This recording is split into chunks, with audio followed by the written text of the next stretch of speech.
Good afternoon, everybody. It's your girl Valerie Brown here on the scene live with one of the most up and coming artists here in the city of Memphis, none other than Carl Crawley. Let's give it up for Carl, everybody. How are you doing, Carl? That's good. It's been a while since we've been in this space, so I know some exciting things have been taking place since we last talked. And we are here to celebrate a sophomore project. This is part two. Part two of what? Part two of what? Well, the first album was called Storm Drain, and this is a part two of that album. It's the first part two. So the sophomore project is still entitled, the name of the CD is? It's called Storm Drain, but it's part two, and it has an additional additive that says, it's a scripture that says, "My covenant I will not break." So putting a little stamp on what I, in the hood, you say we double down on stuff. So that's basically what it is. What you heard in the first album, doubling down on the Okay, so you standing on business. Okay, so let me ask you this: because how long has it been since the first project was released? It's going about 2 years since the first one came out. Okay, so what made you say now is the time to release the sophomore project, the second CD? How did that go? Well, I've been working on it for a while. Okay. This year, what I wanted to do was, for a whole year, I wanted to put a project out, whether it's a single or an album out, every month. So you've been staying relevant throughout the process? Pretty much. So I've been waiting to put this particular album out.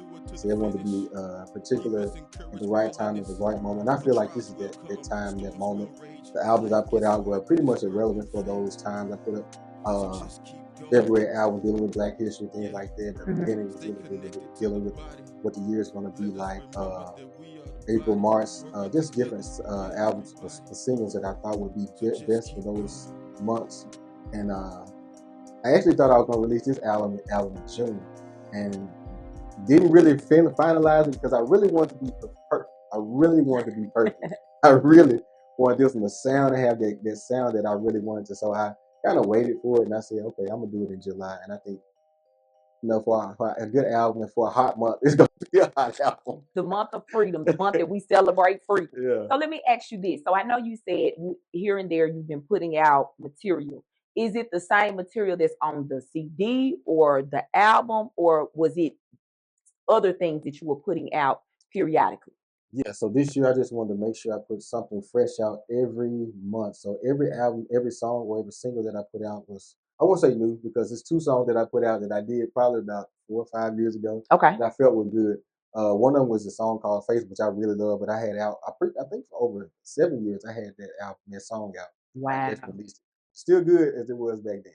But you know what? That just goes to show how sometimes God will give you a seed, or he will give you a project, or give you something, and it might not be for that time. And then you have to wait. Sometimes we put stuff on the back burner and we think, it's old, it's this. But God is such a God of breathing life into things that he's given us that, like you said, 7 years later, now you're like, now is the time. So let me ask you this. What inspired you on this particular project? So I know you had Storm Drain one out. What inspired you to make this a collaboration, or to jump in on Storm Drain and do a Storm Drain 2 instead of something totally different? So what was the inspiration to marry Project 1 and Project 2 together? Well, actually, I knew I was going to do a part 2. Oh, okay. Okay, I just didn't have everything that I wanted, and didn't actually know what I was going to put into this album.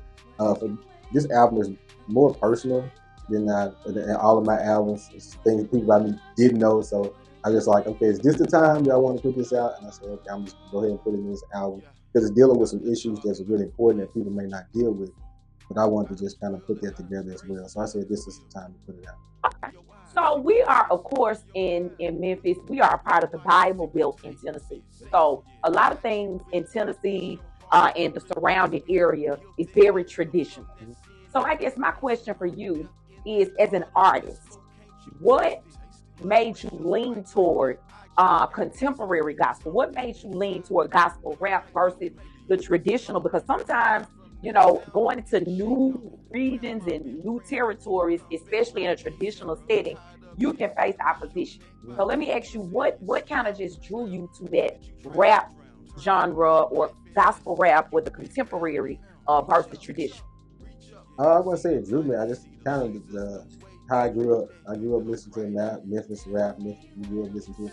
Wouldn't always say it, so I just gonna get that. I wouldn't always say. Grew up in the church. Grew up in the church, born and raised, but really wasn't, saved. So I did grow up listening to a lot of Memphis rappers. I didn't ever want to be a rapper. Okay. When the opportunity came, when God started downloading stuff into me, and I was like, okay, this is what He wanted me to do. I didn't really think about what people were going to think about it. I said, Lord, this is what you want me to do. You give me the opportunity to do it. You provide. And that's what God has always done. He's always provided me with the tools and everything I need to do this type of music. Now, I do write worship songs, gospel music. I'm not able to do it myself. I do write music, and I think it's some beautiful stuff, but I'm not able to actually do it myself. I'm able to produce this type of music myself. But I do all kinds of music. Okay. So in this category of gospel rap, who are some people that maybe have inspired you, or people that you can say, I can connect with this particular artist?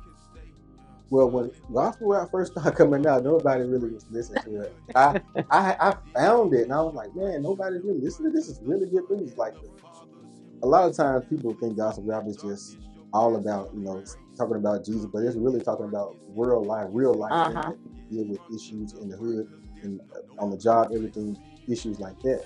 And I started listening to this guy named Flame. That's the first person I started listening to. Wow. And people that are listening to me probably know Flame. He's been a gospel rapper for years.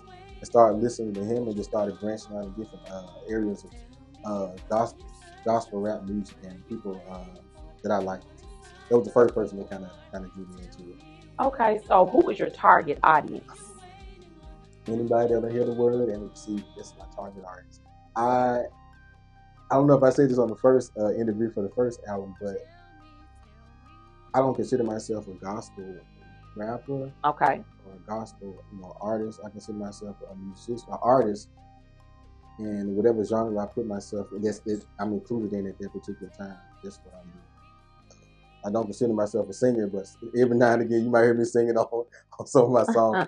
whatever God has given me to do, and I feel like it's quality. Because if I'm not singing, it's just not quality. I don't really put that out. But I don't consider myself a gospel rapper, artist that loves God and glorifies Him with all my being. And that's what I put in my music. Okay, so kind of going back to the project, I know Storm Drain One had some really, really amazing songs on there. Some, I identified my favorites right away. They were like at the beginning of the CD. So for you, which song would you say is your absolute favorite? And tell me why. From one or two? Two. Okay. From this project.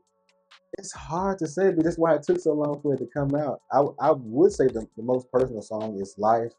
But it's not my favorite though. Okay, so tell me why Life is the one that's the most personal. Life is most personal because it's dealing with an issue that I had in my life, dealing with infidelity, or we say trying to think of the right word. Well, I'll just say infidelity, and it deals with having a child, with somebody that you're not married to, and so that's dealing with the issue of abortion. That of course, being a Bible Belt, we know what's going on, and so that's the most personal song I would say on the album. But I'm really leaning toward time. It's a real quick song, but it's dealing with really what we need to be doing right now. We waste so much time. Even people that may have an album, songs, waste so much time, or issues that we have to deal with that's going on right now. We waste time and not really dealing with those issues instead of just saying, okay, well, I'm just going to do what I need to do, pray about it, let God lead me, and pretty much start wasting time. I think that's probably I listen to over and over. Trying to get it myself to be honest. You can have a song, but you listen to it like, I can listen to that again. And I'm always amazed with the type of songs God gives me, because after I write those songs and produce them and I listen to them, I'm like, did I really just write that? Right. And that's giving God the glory. But I'm like, wow. So that means He really downloads those stuff. Right. So when the scripture talks about stirring up the gifts inside of us, it's amazing to get. Sometimes we have to, once we see it, there have been times that I've done things, maybe preached a message, maybe done something, and I go back, which I really don't like going back in. So as an artist, I'm going to ask you about going back and listening to yourself. But doing things I really don't that's not my thing to go back and listen, but there are times that I do.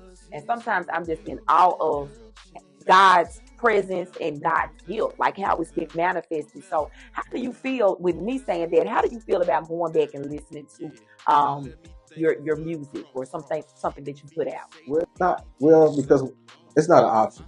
I have to mix and master the album till it's quality. So I This is constantly true. listen to it over and over and over. I have to get the words out right. So I have to constantly listen to it over and over. Like, oh, I like that. I don't like that. But I'm still listening to it. It's getting in my spirit. I'm listening to it.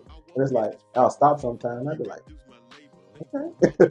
But so it's really not an option for me to listen to it over and over. I have to listen to it over and over just to make sure everything is I'm putting out. Okay, so with that being said, walk us through a process of completing a song. What does that look like from an artist, producer point of view? Just walk us through that. For me, it's the inspiration. Whatever God gives me, it's that inspiration. It may be from listening to a track that somebody I heard, and I'm not the only one that does music. I want to give a shout out to Platinum Tracks. They definitely helped me out Okay. with a lot of my music. But so I'm not always the one producing the track. So, but it may be the track, it may be something that's in my spirit, and it's like I'm gonna start right here, and then I'll get the music. So it's just different levels depending on what sparks it. It may be a track, it may be an idea. It just may be something I just been wanting to do for a long time and I feel like this is the right time. Yeah. Okay. So I know one of the songs, and this song is not on this particular project, but I do remember one very important thing, and you seem to do things as with what's going on around that time, and it was the Sandy Hook shooting, and that was something that just really touched America. So even though I know this is not a part of their project, but this particular project that we're talking about today, we're celebrating the release for. But just tell us something about like what compelled you to even do that particular project, and how does current events kind of feed into what you're working on? I don't have let's put it like this. I don't have a desire to just go out and do music. I have to always be compelled, just like, anything that's going on and I can feel compelled to talk about it or an issue that's going on in my life. I feel compelled to talk about it. And so with this Sandy Hook, which is years ago, Yes. I was just listening to what was going on, and I don't know if I heard a track and it kind of just blinked, just like, and all the names, everything just started clicking, and I wrote the song in one day. Wow. Just like, and I was like, wow. And then I ended up doing a video, I think probably the same week, and that's how I knew it was God, because I'm like, I don't know how I just finished the song, and everything gets gelled together. So how most of the songs come together. Some of them not so. Sometimes I gotta have to sit down and like, Lord, let me help me finish this song. Because you can get to the end of a song, it's like, how do I end this song? How do I close this out? Yeah. So, but most of the time, it's like, I got it, and I just got to master the quality of it, mix it, master it, make sure it sounds good for the audience. Okay, so how does your spiritual background, your foundation, how does that play into what you do now? So talk to me about your spiritual background and maybe some people that have been influential spiritually in your life. Well, again, we're at Greater Harvest Church. For those that may not know, a part of Greater Harvest Church. And so I've been born and raised. Again, going back, I wouldn't always say, but I did have a firm foundation.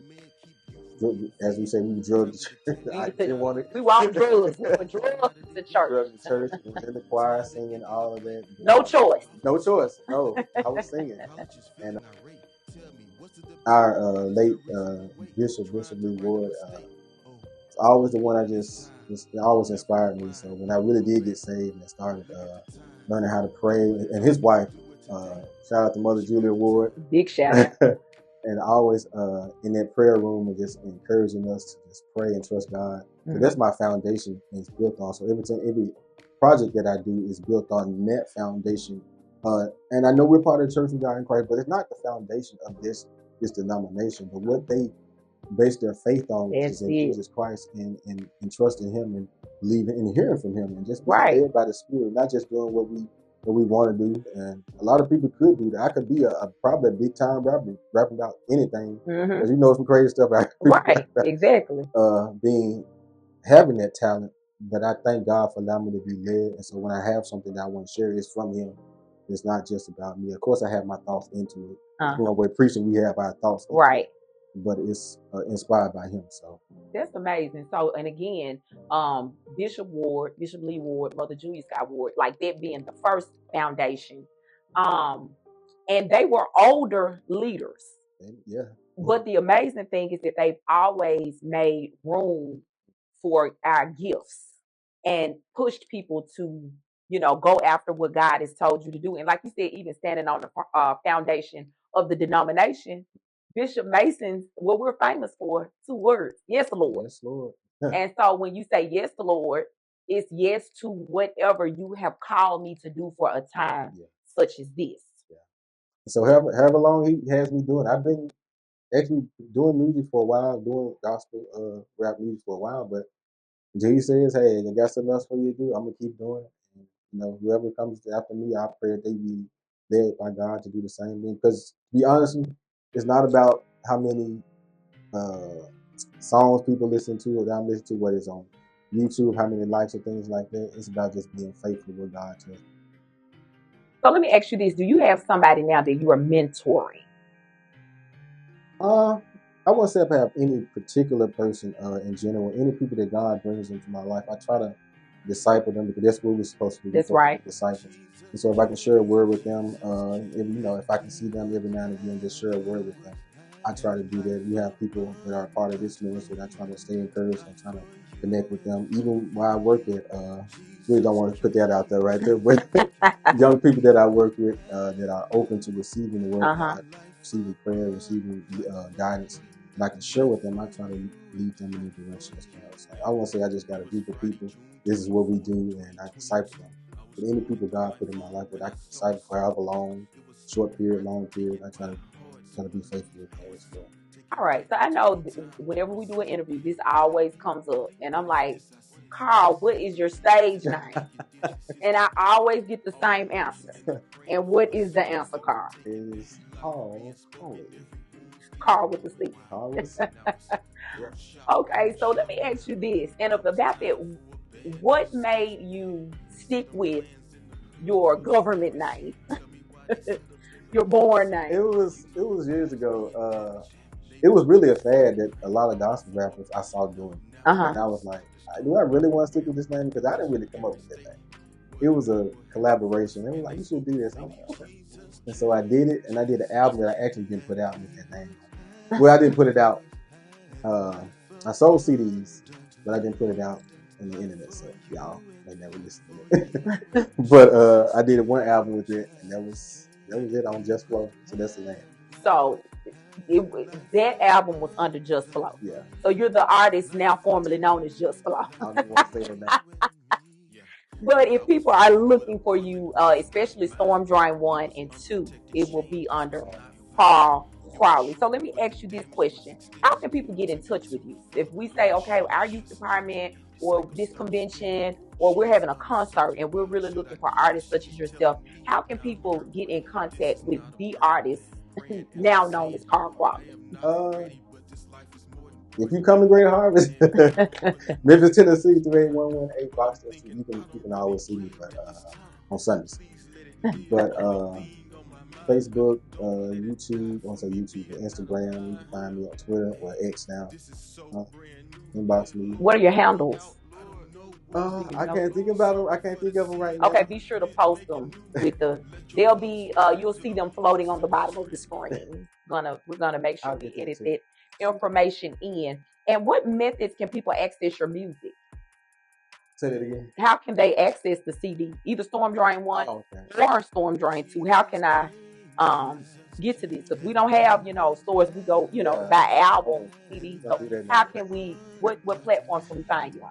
Basically, to be honest, any platform, whether it's Pandora, YouTube, Apple, whether it's Spotify, the people that I put my music out with, they pretty much allow me to put my music out. Even overseas, I see people in the Philippines listen to my music, and I'm like, wow, I hope they're blessed. Right. We need to get those streams up. So the artist known as Carl Crowley has shared with us what ways we can access What platform? So I need for you, I'm talking to you directly now. Stop what you're doing. Stop, drop, and shop. And when I say in shop, I mean actually go and download this music. We want to make sure that we are supporting the work that Carl Crawley is doing. There's a generation out there that we absolutely want to reach, and the only way to do it is let's get those streams up and let's get this particular music out. And so one of the things, it's amazing when people know you and they know your background.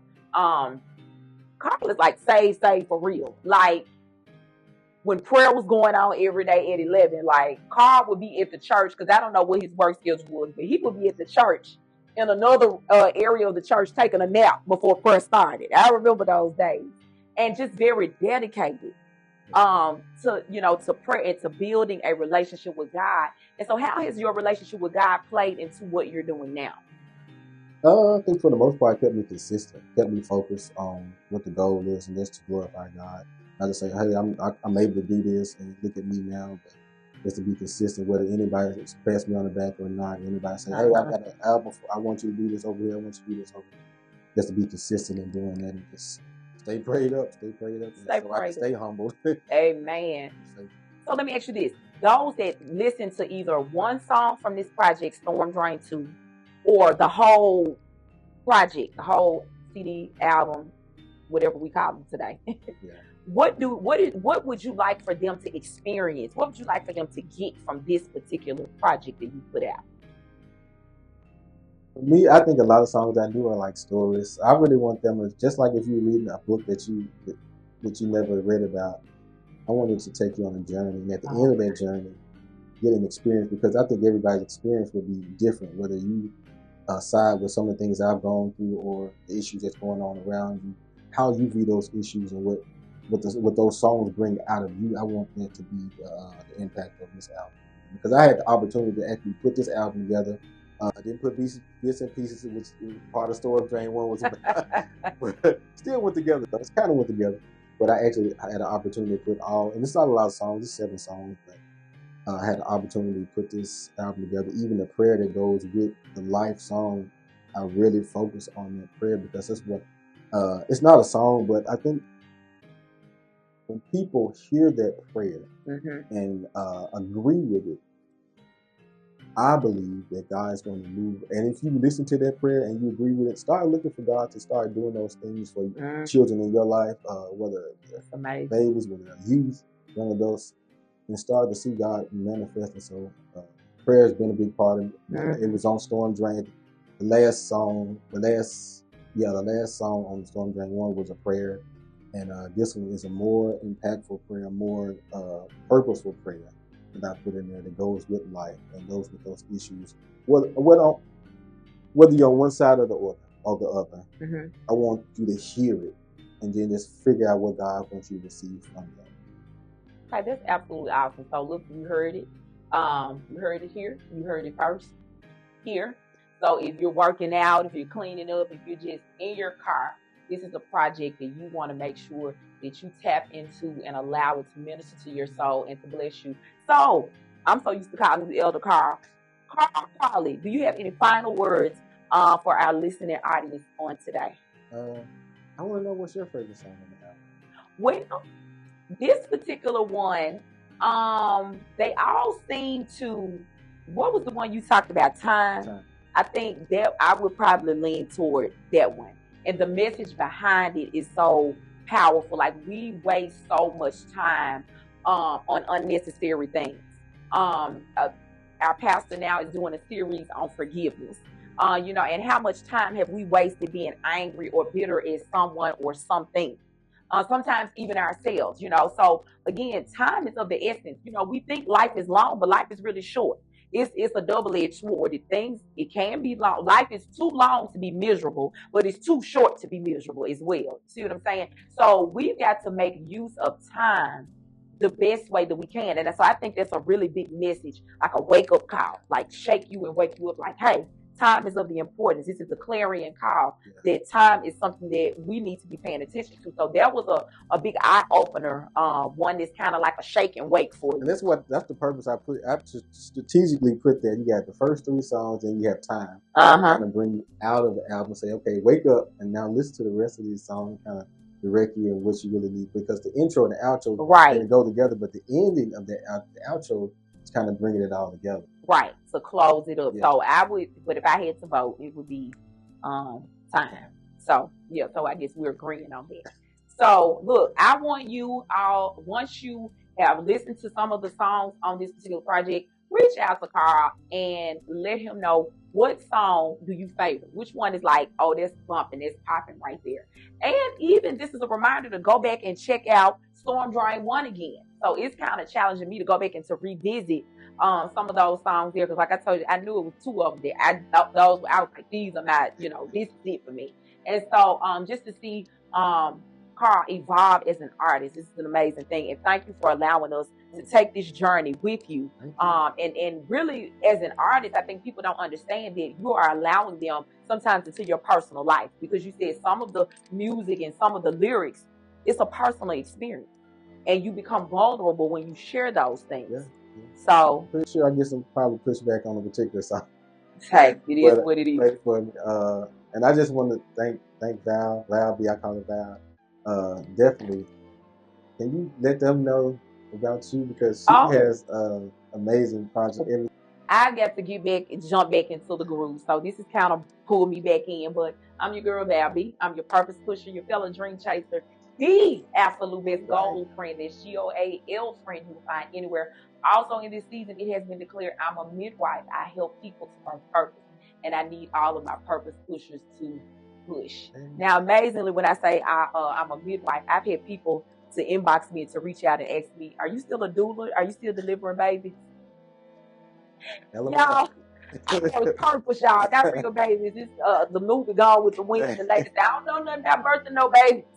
Not birth purpose, y'all. Not real babies, with purpose. Purpose for y'all. Yeah, so but yeah, so I've got to get back into a lot of the motivational things, and again, that's on time.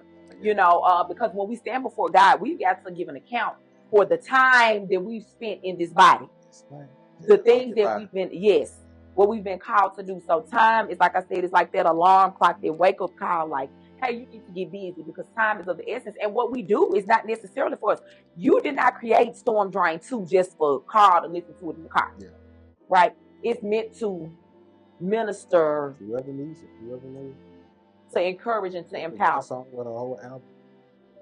You can always find something, just like in a word that you hear. You might not embrace the whole message, but it's like something that'll stand out for you. You just take that from that message. And it can take you through the whole week. Likewise, in a song, you can just take one part of a song, one part of the album, and that pushes you to do something God calls you to do, or that pushes you to change. That's right. Make amends, or just think about something that you thought all your life was one way or the other way. And just allow God, because that's the best thing about Christian or gospel music, is God in that music, ministering to those that hear.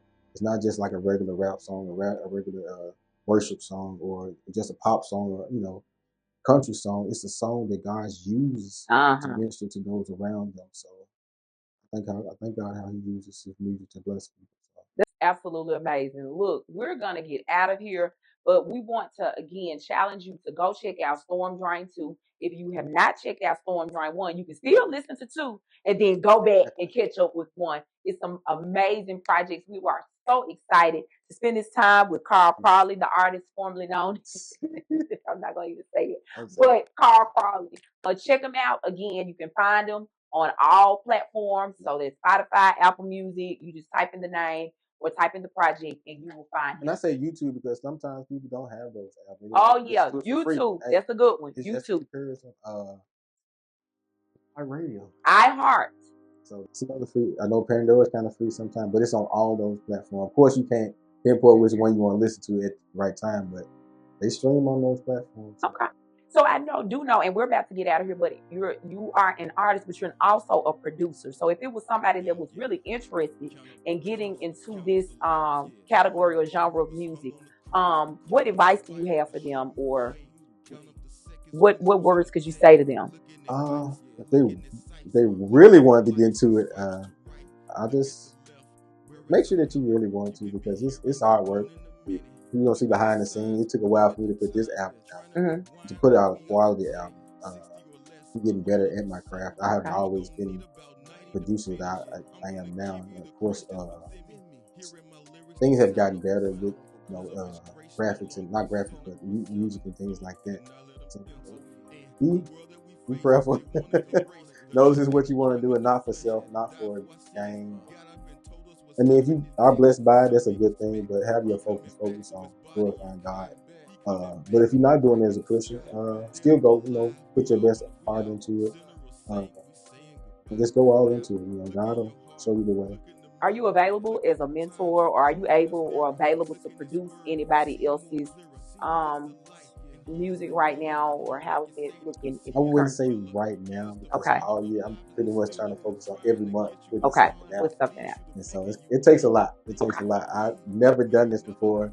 I'm at the midway point. This is it's gonna be in July, so I'm making my way through. Pray for me. Okay. Uh, God will order your steps. We know that with beyond a doubt.